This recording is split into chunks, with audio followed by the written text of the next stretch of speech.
Hello, my name's Alan. I'm with All About Stocks. Today, let's get away from the stocks. Let's talk about Russia. Alright, so let's go back to JFK. JFK was dealing with Russia during Soviet Union and weren't called Russia back then. So JFK noticed that Germany during World War II had this ability to be appeased, and they would take over a little bit of country or a little bit of land, and hey, it's okay, don't do it anymore. And then Germany or Hitler would take over a little bit more. Hey, don't do it. We'll let it go this time. And the more Hitler's appetite grew, the more he kept on taking more land, more countries, however you want to phrase it. This term became appeasement. We don't want war. We want peace. All right. So fast forward, 20, 30 years. All right. So World War II was the 37 to 45 area. Now, JFK was president, I believe, 62.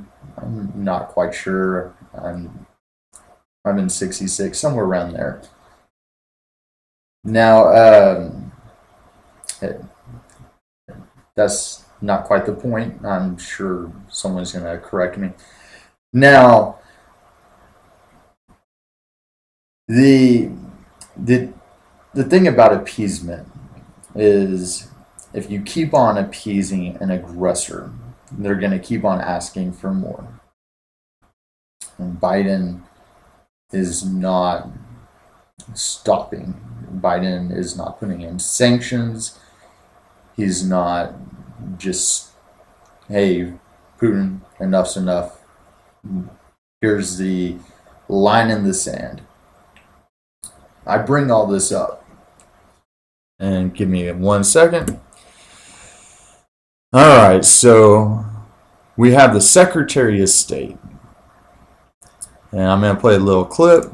That we are committed to uphold and defend, including Ukraine's sovereignty and territorial integrity, and the right of states to choose their own security arrangements and alliances. We've addressed the possibility of reciprocal transparency measures regarding force posture in Ukraine, as well as measures to increase confidence regarding military exercises and maneuvers in Europe. And we address other areas where we see potential for progress, including arms control related to missiles in Europe, our interest in a follow-on agreement to the New START treaty that covers all nuclear weapons, and ways to increase transparency and stability. We put these ideas forward because they have the potential, if negotiated in good faith, to enhance our security and that of our allies and partners, while also addressing Russia's stated concerns through reciprocal commitments. Our response to Russia reflects what I said in Kyiv, Berlin, and Geneva last week. We're open to dialogue. We prefer diplomacy. And we're prepared to move forward where there is the possibility of communication and cooperation if Russia de-escalates its aggression toward Ukraine. All right, this goes on for quite a while now. Y'all might have already seen this clip, but you get the point. He's basically saying, hey, we want to talk some more. Don't do anything. Don't attack Ukraine. So let's. I made a comment on this. I'm gonna hide myself. Next to it, I made the comment, we wish for peace over all else, even over appeasement. I actually got quite a bit of likes on that. Now, I was referring to Now, the fact that we need to stop appeasement and we need to keep the peace, I guess that didn't transfer in my comment.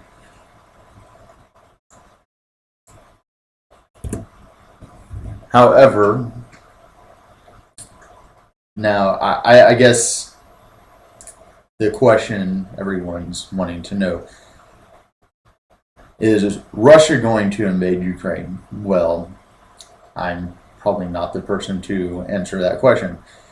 Now, if history is any indication of Russia invading Ukraine, well, if it was the Soviet Union, I would say yes.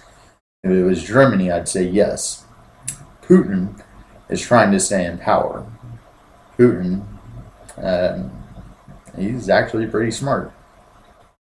I would probably say it's a good chance. He's trying to follow in Gorbachev's footsteps. I'm pretty sure I said that right. Trying to follow the Soviet Union's previous leaders' footsteps. So he's got his own characteristics. However, he wants to bring back the previous Soviet Union. So Ukraine is part of the previous Soviet Union. Ukraine has mostly Russian people in it. So are they going to invade? Maybe not with all the tanks and military going in there. Will it become part of Russia? Well, if Putin really wants it to, there's probably a good chance that he's gonna make a good attempt to it. Now, there's many ways to do this. You can try to get a political leader to go in, or you can that would be a coup, or he can try to do propaganda to get the people to come back. So there's a lot of ways to entice Ukraine to come back without even invading. But the main thing he does not want is the United Nations to be involved to stop Ukraine from coming back to Russia. So that's what he's trying to stop right now. So if the United Nations gets involved in Ukraine, there's guaranteed to be a war there. That's because he definitely wants Ukraine to be part of Russia to complete the Soviet Union. Now, there are some other key countries over there that used to be part of the Soviet Union, but Ukraine is probably one of the biggest parts. Now, this is kind of a history lesson. It is not part of stocks, but you can see how this might directly correlate to the stock market. So, happy trading. Have a great day. And if you found this interesting, please like and subscribe. Thank you. Bye.